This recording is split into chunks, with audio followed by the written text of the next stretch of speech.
গান্ধীর নামে প্রকল্পটা ছিল, নামটাকে প্রথমে তারা বাদ দিল। বছরে 100 দিন কাজ পাওয়াটাই একটা বড় লড়াই ছিল। রাজ্য বুঝি না, আমাদের কাজ চাই, আমাদেরকে কাজ দাও। আজকে বলা হচ্ছে যে বিকশিত ভারত, মানুষের যে কাজ পাওয়ার অধিকার, সেই কাজ পাওয়ার অধিকারটাই বহু রাজ্যে কিন্তু চলে যাবে। এই রাজভবন অভিযান করতে এসেছেন বিজেপি সরকারের বিরুদ্ধে। সরকার 125 দিনের ভাওতাবাজি বন্ধ করো। মোদী সরকার 125 দিনের ভাওতাবাজি বন্ধ করো। এলাকা বাছাই করে কাজ দেওয়ার ষড়যন্ত্র চলবে না। কৃষকদের সিজন, সেই সময় তারা কাজ চাইতে পারবে না। যে অধিকারটা এতদিন ধরে অর্জিত হয়েছিল, সেই অধিকারটাকে এরকম ভাবে কেড়ে নিতে আমরা দেব না। আপনারা সবাই শুনেছেন যে কেন্দ্রীয়ভাবে যেভাবে আজকে এই এনআরজিএ প্রকল্পকে যেভাবে বাতিল করে আজকে 100 দিনের কাজ বন্ধ করে দেওয়ার যে চক্রান্ত চলছে, সেটা নিয়ে আজকে প্রোগ্রাম। এখানে বিভিন্ন যে ক্ষেতমজুর সংগঠনগুলো আছে, সংযুক্ত কিষাণ মোর্চার নামে তারা আজকে এখানে রাজভবন অভিযান করেছেন এবং তাদের দাবি যে এই 100 দিনের কাজ যে বন্ধ করে দেওয়া হচ্ছে। এতদিন ছিল যে 100 দিনের কাজ যে জন্য তৈরি হয়েছিল এই এনআরজিএ প্রকল্প, সেটা হচ্ছে গ্রামের মানুষের হাতে যাতে 100 দিন কাজ পায়। আমরা জানি যে বছরে 100 দিন কাজ পাওয়াটাই একটা বড় লড়াই ছিল।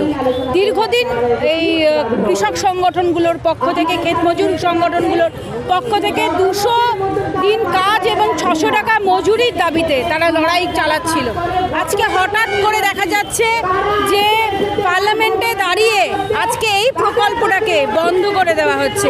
আজকে বলা হচ্ছে যে বিকশিত ভারত, বিকশিত ভারতের নাম করে আজকে যে মহাত্মা গান্ধীর নামে প্রকল্পটা ছিল, সেই মহাত্মা গান্ধীর নামটাকে প্রথমে তারা বাদ দিল এবং দেখা গেল যে শুধুমাত্র এই নাম বাদ দেওয়া নিয়ে বিতর্কটা তৈরি হলো। কিন্তু প্রকল্পটা যদি দেখা যায়, প্রকল্পটা দেখা যাবে যে সামগ্রিক যে ধ্যান ধারণা থেকে এই প্রকল্পটা চালু করা হয়েছিল, যে গ্রামের মানুষ তারা 100 দিনের কাজ পাবে। কেন্দ্রের একটা বড় অংশ তার দায়ভার নেবে এবং রাজ্য সরকারগুলো 40% দায়ভার নেবে। আজকে সেটা উল্টে দেওয়া হচ্ছে। আজকে তার ম্যাক্সিমাম দায়ভার, আজকে এই প্রকল্পটার ম্যাক্সিমাম দায়ভার চলে যাচ্ছে রাজ্য সরকারের কাছে।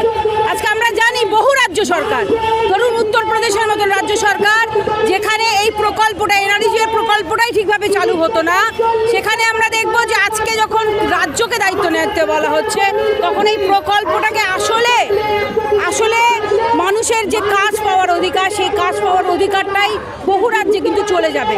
শুধু সেটাই নয়, আমরা দেখতে পাচ্ছি যে ধরুন আজকে এই প্রকল্পের মধ্যে দিয়ে বলা হচ্ছে যে সিজনাল, যখন কৃষকদের সিজন, সেই সময় তারা কাজ চাইতে পারবে না।